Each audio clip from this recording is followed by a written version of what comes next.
दोस्तों, क्या आपको पता है भारतीय राज्य उत्तराखंड में गिरिराज हिमालय की केदार नामक चोटी पर स्थित देश के 12 ज्योतिर्लिंगों में से एक सर्वोच्च केदारेश्वर ज्योतिर्लिंग का मंदिर बना हुआ है। रहस्यों से भरे इस केदारनाथ धाम और मंदिर के संबंध में कई कथाएं जुड़ी हुई हैं। आओ जानते हैं कि कब और क्यों केदारनाथ का मंदिर 400 साल तक बर्फ में दबा रहा और क्या है इस मंदिर के 5 रहस्य। पहला रहस्य। केदारनाथ धाम में एक तरफ करीब 22,000 फुट ऊंचा केदार, दूसरी तरफ 21,600 फुट ऊंचा खर्चकुंड और तीसरी तरफ 22,700 फुट ऊंचा भरतकुंड का पहाड़। न सिर्फ 3 पहाड़ बल्कि 5 नदियों का संगम भी है। यहाँ मंदाकिनी, मधुगंगा, शीरगंगा, सरस्वती और स्वर्णगौरी। इन नदियों में अलकनंदा की सहायक मंदाकिनी आज भी मौजूद है। इसी के किनारे है केदारेश्वर धाम। यहाँ सर्दियों में भारी बर्फ और बारिश में जबरदस्त पानी रहता है। दूसरा रहस्य। यह मंदिर कटवा पत्थरों के भूरे रंग के विशाल और मजबूत शिलाखंडों को जोड़कर बनाया गया है। 6 फुट ऊंचे चबूतरे पर खड़े 85 फुट ऊंचे, 187 फुट लंबे और 80 फुट चौड़े मंदिर की दीवारें 12 फुट मोटी हैं। यह आश्चर्य ही है कि इतने भारी पत्थरों को इतनी ऊंचाई पर लाकर व तराशकर कैसे मंदिर की शक्ल दी गई होगी। खासकर यह विशालकाय छत कैसे खंभों पर रखी गई। पत्थरों को एक दूसरे में जोड़ने के लिए इंटरलॉकिंग तकनीक का इस्तेमाल किया गया है। तीसरा रहस्य। यह मंदिर मौजूदा मंदिर के पीछे सर्वप्रथम पांडवों ने बनवाया था, लेकिन वक्त के थपेड़ों की मार के चलते यह मंदिर लुप्त हो गया।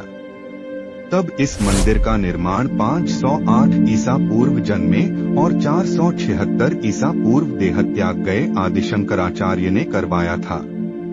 इस मंदिर के पीछे ही उनकी समाधि है। इसका गर्भगृह अपेक्षाकृत प्राचीन है, जिसे 80वीं शताब्दी के लगभग का माना जाता है। पहले 10वीं सदी में मालवा के राजा भोज द्वारा और फिर 13वीं सदी में मंदिर का जीर्णोद्धार किया गया। चौथा रहस्य।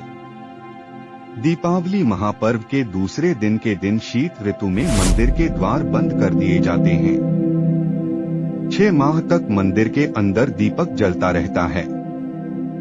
पुरोहित ससम्मान पट बंद कर भगवान के विग्रह एवं दंडी को 6 माह तक पहाड़ के नीचे ऊखी मठ में ले जाते हैं। 6 माह बाद मई माह में केदारनाथ के कपाट खुलते हैं, तब उत्तराखंड की यात्रा आरंभ होती है। 6 माह मंदिर और उसके आसपास कोई नहीं रहता है। लेकिन आश्चर्य की बात कि 6 माह तक दीपक भी जलता रहता और निरंतर पूजा भी होती रहती है। कपाट खुलने के बाद यह भी आश्चर्य का विषय है कि वैसी की वैसी ही साफ सफाई मिलती है जैसी कि छोड़कर गए थे। पांचवा रहस्य। 16 जून 2013 की रात प्रकृति ने कहर बरपाया था। जल प्रलय से कई बड़ी बड़ी और मजबूत इमारतें ताश के पत्तों की तरह ढहकर पानी में बह गईं, लेकिन केदारनाथ के मंदिर का कुछ नहीं बिगड़ा। आश्चर्य तो तब हुआ जब पीछे पहाड़ी से पानी के बहाव में लुढ़कती हुई विशालकाय चट्टान आई और अचानक वह मंदिर के पीछे ही रुक गई। उस चट्टान के रुकने से बाढ़ का जल 2 भागों में विभक्त हो गया और मंदिर कहीं ज्यादा सुरक्षित हो गया। इस प्रलय में लगभग 10,000 लोगों की मौत हो गई थी। छठा रहस्य। पुराणों की भविष्यवाणी के अनुसार इस समूचे क्षेत्र के तीर्थ लुप्त हो जाएंगे। माना जाता है कि जिस दिन नर और नारायण पर्वत आपस में मिल जाएंगे, बद्रीनाथ का मार्ग पूरी तरह बंद हो जाएगा और भक्त बद्रीनाथ के दर्शन नहीं कर पाएंगे।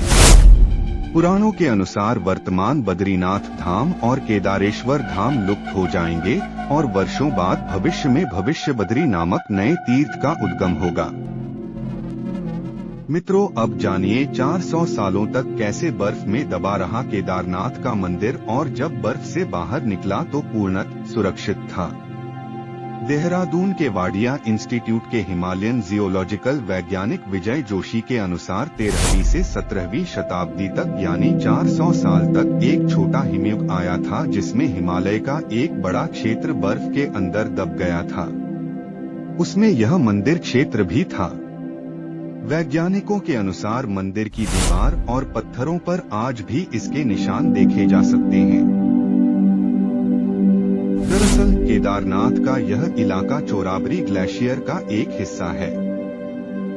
वैज्ञानिकों का कहना है कि ग्लेशियरों के लगातार पिघलते रहने और चट्टानों के खिसकते रहने से आगे भी इस तरह का जल प्रलय या अन्य प्राकृतिक आपदाएं जारी रहेंगी। यहाँ सर्दियों में भारी बर्फ और बारिश में जबरदस्त पानी रहता है। यहाँ कब बादल फट जाए और कब बाढ़ आ जाए कोई नहीं जानता। और हाँ दोस्तों, वीडियो अच्छा लगे तो लाइक, कमेंट, शेयर और बेल आइकन को दबाना ना भूले।